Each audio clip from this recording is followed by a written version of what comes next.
Hey everybody, welcome back to the Wolfe Pit with another episode of What Are We Eating? A good fresh bagel is delicious on its own, but it's even better with a light, or in my case, a heavy smear of cream cheese. Add some lox and capers, and it's simply out of this world delicious.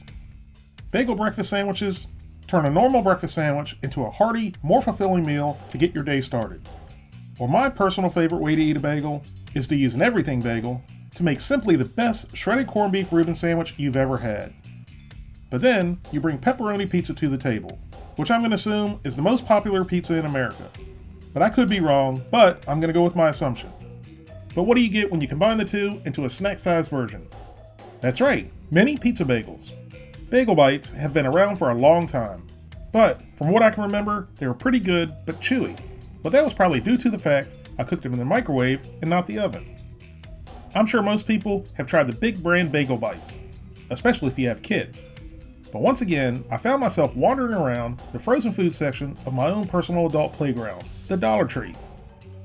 That's when I found this 4.65 ounce box of Chef Gusto's frozen pepperoni mini pizza bagels. And obviously, they only cost $1. The ingredient list in Chef Gusto's mini pizza bagels is pretty short, and it's not really that horrible. A serving size is 4 mini pizza bagels, and there's about 2 servings per container. That always bothers me when they say about a certain number of servings per container. Why can't they add more product to the box or take some product out of the box to make it an exact number of servings? So per serving, there's 190 calories, 6 grams of total fat, 2.5 grams of saturated fat, no trans fat, 1 gram of polyunsaturated fat, 2 grams of monounsaturated fat, both of which are good fats, 15 grams of cholesterol, 420 milligrams of sodium, 115 milligrams of potassium, 27 carbohydrates, 3 grams of fiber, 3 grams of sugars, and 10 grams of protein. You can heat these up in the microwave, toaster oven, or conventional oven. And I'm pretty sure most people are going to pop these in the microwave because it's quicker and more convenient. But other people with more patience are probably going to cook them in the oven or toaster oven. So today, I'm going to do 1 box in the microwave and 1 box in the toaster oven to see which cooking method is the best. So let's get these out of the box, take a look, and get them heated up. Right off the bat, the toppings appear to be very inconsistent. There's a good amount of cheese on some, and very little on some. Maybe I can move some cheese around to make them more uniform. The first batch is going into the toaster oven and need to be taken out of the microwave crisping tray and then onto the toaster oven baking tray. I tried to move some of the cheese around, but it was frozen solid. So these go into a preheated 400 degree oven for 12 minutes, and then let them stand for 1 minute before serving. Now for the box that's going into the microwave. So remove the plastic and leave them in the crisping tray. Then place the crisping tray on top of the empty box. Next they go into the microwave for 1 minute and 45 seconds to 2 minutes. And then you let them rest for 1 to 2 minutes before serving.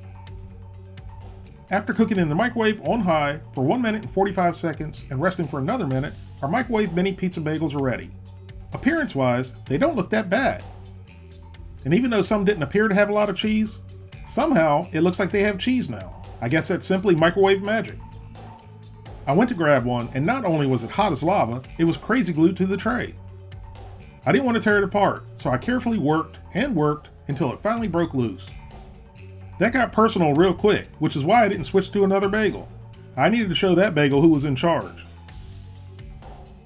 And as you can see, they were pretty liberal with the pepperoni, which is nice.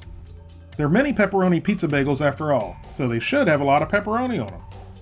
I gave it a bite, and I was pretty surprised. It had a slight crispiness to it.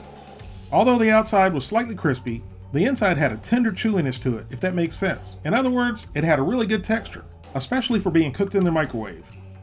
But one bad thing, and very important thing, they were very bland. Literally, almost no flavor. I tried one more, and once again, it was glued to the tray, but not nearly as bad as the first one. This one has a little less cheese and pepperoni. But again, the texture of the bagel was pretty good, but there was no flavor. After 12 minutes in a 400 degree toaster oven, our second batch of mini pizza bagels are ready. And right away, these look a lot better.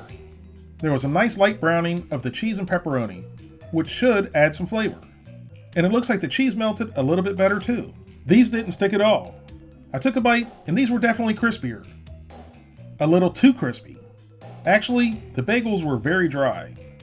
the texture was like a slightly less crunchy piece of Melba toast, which I really like Melba toast, but I didn't like it on these. These did have a slight bit more flavor than the microwave ones.